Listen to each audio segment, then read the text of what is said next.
ಮಂಗಳೂರು ನಗರದ ಹೊರವಲಯ ಕೋಣಾಜಿಯಲ್ಲಿ ದೇವಸ್ಥಾನದ ಕಾಣಿಕೆ ಹುಂಡಿ ಕಳವು ಮತ್ತು ಭಗಧ್ವಜ ಅಪವಿತ್ರಗೊಳಿಸಿದ ಪ್ರಕರಣಕ್ಕೆ ಸಂಬಂಧಿಸಿದಂತೆ ಇಬ್ಬರು ಆರೋಪಿಗಳನ್ನು ಮಂಗಳೂರು ಪೊಲೀಸರು ಬಂಧಿಸಿದ್ದಾರೆ.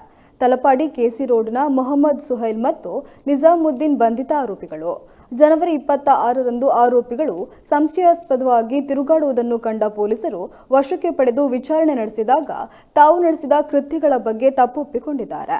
ಕಳೆದ ನವೆಂಬರ್ನಲ್ಲಿ ಕೋಣಾಜೆ ಮೂಲಾದರ ಅರಸು ಮುಂಡಿತಾಯ ದೇವಸ್ಥಾನದ ಕಾಣಿಕೆ ಡಬ್ಬಿ, ಮಾಡೂರಿನಲ್ಲಿ ಕಾಣಿಕೆ ಡಬ್ಬಿ, ದೇರಳಕಟ್ಟೆ ಅಯ್ಯಪ್ಪ ಸ್ವಾಮಿ ದೇವಸ್ಥಾನದ ಸೇವಾ ಕೌಂಟರ್ ಕಳ್ಳತನ, ಕುತ್ತಾರು ಕೊರಗಜ್ಜ ದೇವಸ್ಥಾನದಲ್ಲಿ ಕಳ್ಳತನ ಯತ್ನ ಮತ್ತು ಕೋಣಾಜಿಯ ಗೋಪಾಲಕೃಷ್ಣ ಮಂದಿರದಲ್ಲಿ ಭಗವಧ್ವಜ ಅಪವಿತ್ರಗೊಳಿಸಿದ ಬಗ್ಗೆ ತಪ್ಪೊಪ್ಪಿಕೊಂಡಿದ್ದಾರೆ.